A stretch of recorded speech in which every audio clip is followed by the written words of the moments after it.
Welcome back to 10 by 10 Series 1, the fifth video of Western philosophy.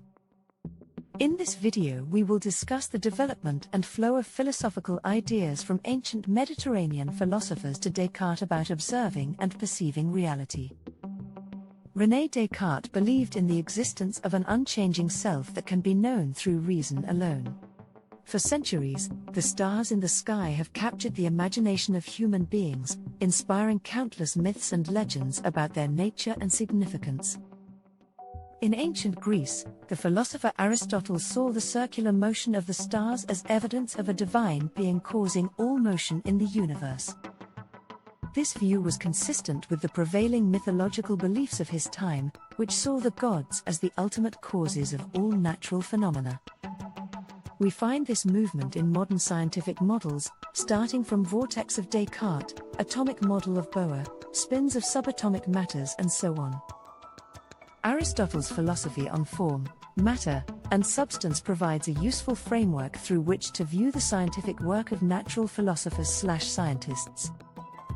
By examining the fundamental laws and properties, forms, of matters and substances, these philosophers sought to understand the essence of these matter and the changes they undergo. In the 16th century, Copernicus challenged the view of the divine beings in the sky by proposing a heliocentric model of the solar system, in which the sun was at the center and the planets revolved around it in circular orbits. Copernicus used mathematical models, showing that their circular orbits could be accurately predicted based on the laws of motion and gravity. This mathematical approach to understanding the universe was a significant break from the mythological beliefs of the past, which relied on supernatural explanations for natural phenomena, thus, achieving the development of the traditional concept of matter, form, and substance. Again, according to Aristotle, every substance is composed of two aspects, form and matter. Form is the essence of a substance, while matter is the material out of which the substance is made. Substance, on the other hand, is the combination of form and matter, which gives a particular substance its identity and properties. Let's look at the example in medicine. Hippocrates, known as the father of medicine, is famous for his Hippocratic Oath and his work on the four humours, a theory that explained health and illness in terms of the balance of bodily fluids. Ibn al-Nafis, a Muslim physician, is known for his discovery of pulmonary circulation, a theory that described the flow of blood between the heart and lungs.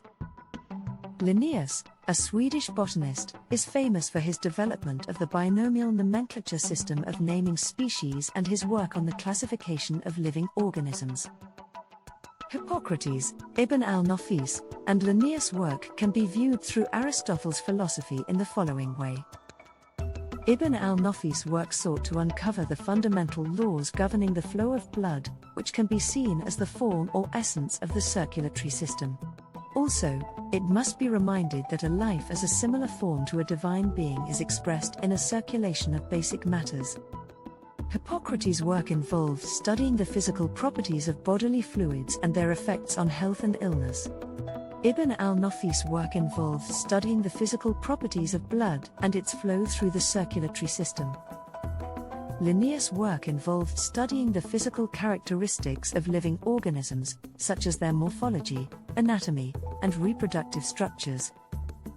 The combination of form and matter can be seen in the various theories and systems developed by Hippocrates, Ibn al-Nafis, and Linnaeus.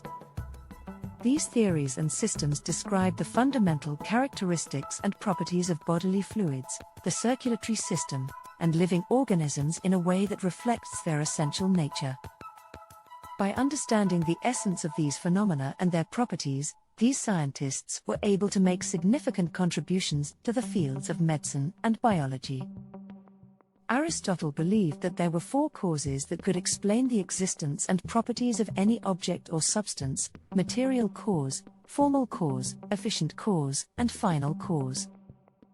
Material cause refers to the substance or matter from which an object is made, while formal cause refers to its shape or structure.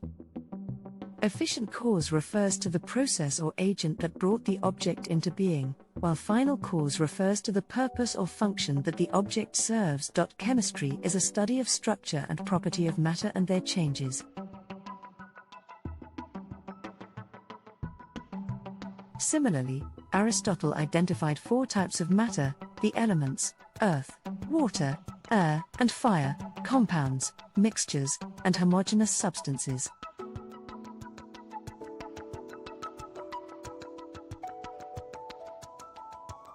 Each type of matter had its own unique properties and characteristics, which could be explained through the 4 causes. To modern chemistry, the study of change of matter, properties, form and structure.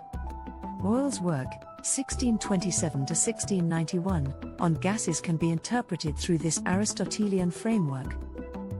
He studied the properties of gases, which could be explained through the material and formal causes.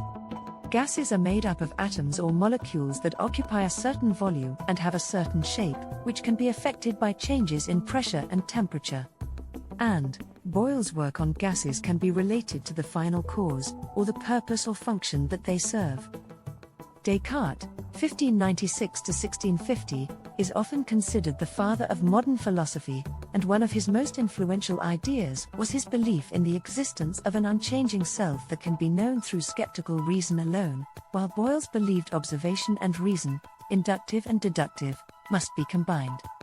Descartes' philosophy was based on the concept of dualism, which holds that the mind and body are separate entities.